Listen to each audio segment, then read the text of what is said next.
Assalamualaikum warahmatullahi wabarakatuh. Sebelumnya saya Muhammad Novel Raffi Akbar dengan 3 digit NIM 1023. Di sini saya akan mempresentasikan tentang studi kasus peran persepsi dalam keputusan organisasi di PT Cisara Mountain Dairy. Lalu untuk latar belakang, PT Cisara Mountain Dairy yang dikenal sebagai Cimory adalah salah satu perusahaan makanan dan minuman yang terkenal di Indonesia. Perusahaan ini didirikan pada tahun 93 oleh Bambang Sutantio di Cisarua, Bogor, Jawa Barat. Perusahaan ini dikenal dengan berbagai produk olahan susu seperti yogurt dan produk olahan daging berkualitas yaitu kayak merek Gensler. Yang menarik dari Cimory adalah cara mereka menjalankan bisnis yang dari awal tidak hanya ingin menghasilkan keuntungan, tetapi juga membantu para peternak sapi, pihak lokal, serta warga sekitar menjadi lebih mandiri. Dalam prosesnya, Cimory menghadapi banyak tantangan strategis yang membutuhkan pengambilan keputusan dari pihak organisasi. Proses pengambilan keputusan tidak hanya bisa dipisahkan dari peran persepsi para pihak yang terlibat, seperti manajemen, karyawan, mitra bisnis, dan masyarakat. Mengapa? Karena setiap orang itu memiliki persepsi atau cara pandang yang berbeda pada suatu masalah, sehingga dapat memberikan respon atau cara penyelesaian yang berbeda.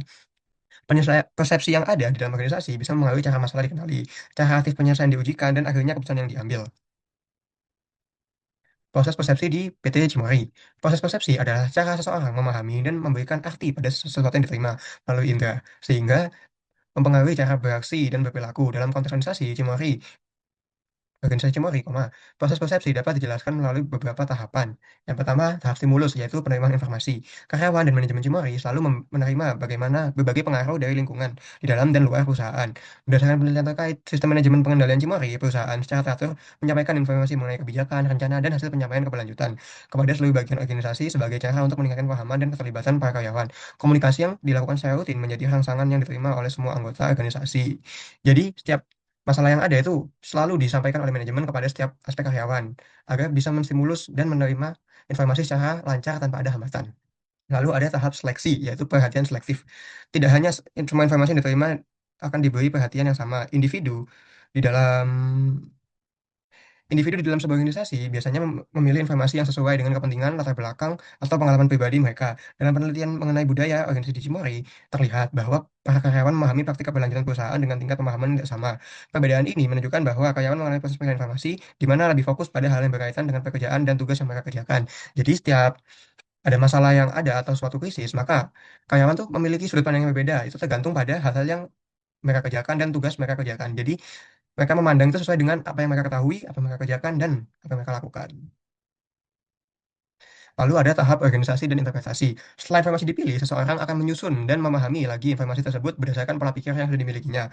Penelitian mengenai kinerja karyawan di Cimory menunjukkan bahwa budaya organisasi dan iklim organisasi mempunyai dampak positif dan penting terhadap kinerja karyawan. Dan etika bekerja berperan sebagai faktor yang mempengaruhi hubungan tersebut. Ini menunjukkan bahwa cara karyawan memahami dan melihat budaya serta suasana kerja dalam proses persepsi mereka akan berdampak pada hasil kerja mereka. Jadi, jika karyawan menganggap itu positif, maka akan memberikan afirmasi positif pada dirinya sehingga mereka bekerjanya itu lebih enjoy dan memberikan berdampak pada hasil yang mereka berikan yaitu menjadi semakin lebih baik. Lalu yang keempat ada tahap respon atau tindakan.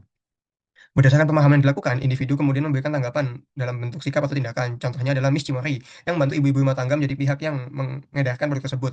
Program ini berawal dari pemikiran pendiri Cimory sendiri dan yang menyadari bahwa peran ibu-ibu di setiap perusahaan itu butuh butuh pekerjaan agar bisa meningkatkan perekonomian keluarganya.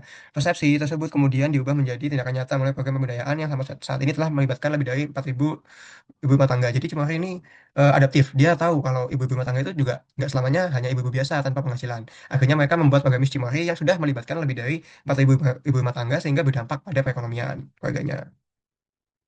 Lalu masuk ke tahap selanjutnya, yaitu identifikasi bias dalam keputusan di PT Cimory. Dalam membuat keputusan di sebuah organisasi, berbagai kebiasaan berpikir bisa mempengaruhi bagaimana keputusan itu dibuat. Berdasarkan penelitian terhadap cara manajemen yang diterapkan di Cimory, ada beberapa bentuk bias yang ditemukan, antara lain konfirmasi bias.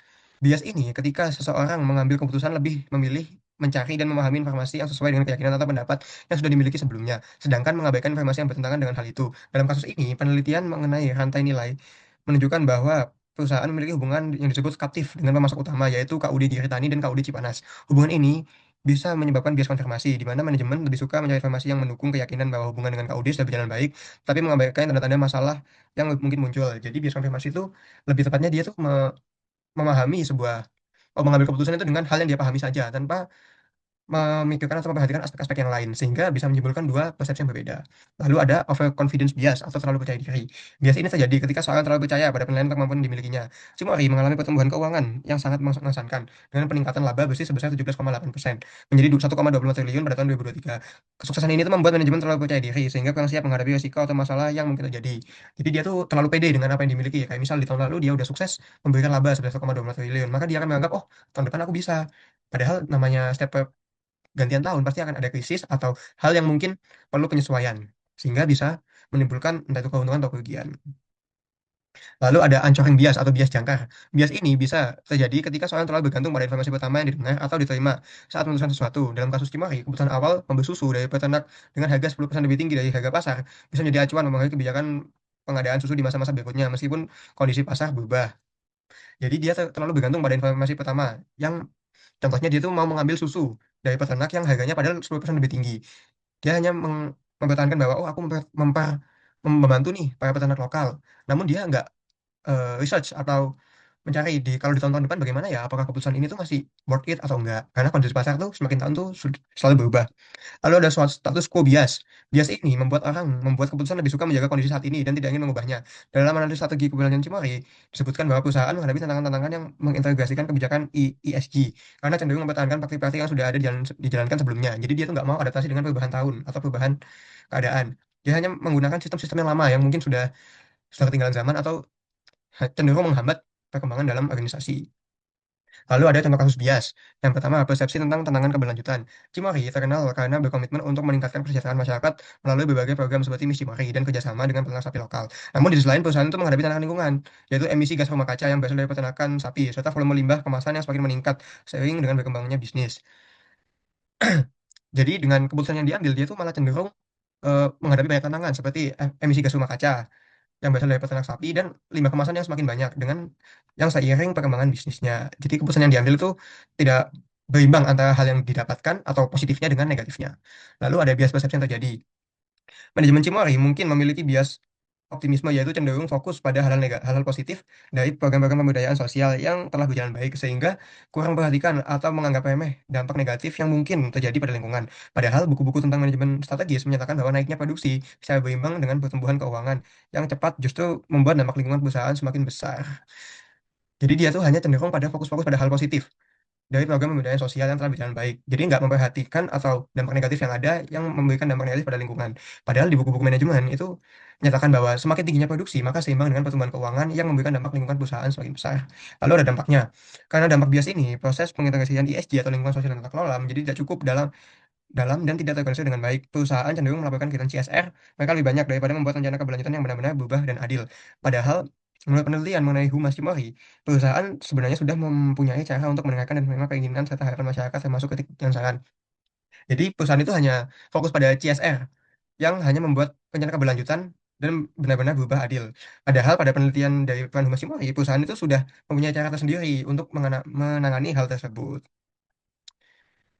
Lalu ada strategi pengambilan keputusan etis, yaitu yang pertama, menerapkan prinsip transparansi dan akuntabilitas. Cimory memiliki sistem pengawasan dan manajemen risiko yang baik, serta sistem pengendalian internal yang mampu mengidentifikasi, mengevaluasi, mengawasi, dan risiko-risiko besar. Strategi ini harus didukung dengan memastikan bahwa keputusan yang diambil secara jelas dan bisa dipertanggungjawabkan kepada semua pihak yang terlibat. Ini sesuai dengan penelitian yang menunjukkan bahwa Humas Cimory bertindak sebagai fasilitator dalam berkomunikasi, mendengarkan dan menerima keinginan dari masyarakat. Jadi mereka itu harus terbuka dan dapat memperhitungkan kan setiap aspirasi yang ada sehingga itu bisa menjadi evaluasi lah pada perusahaan di kedepannya. Lalu mengintegrasikan perspektif multi pemangku kepentingan. Cimory menyadari bahwa untuk terus berkembang, mereka membutuhkan bantuan-bantuan dan dukungan dari semua pihak yang terlibat. Strategi dalam membuat keputusan yang baik harus memperhatikan kepentingan semua orang yang terkena dampaknya, bukan hanya yang memiliki saham. Program Miss Cimory yang membantu ibu rumah tangga dan program menangin sapi yang melibatkan konsumen dalam memberikan donasi sapi kepada peternak lokal adalah contoh baik bagaimana perspektif dari berbagai pihak yang tertarik dapat digabungkan.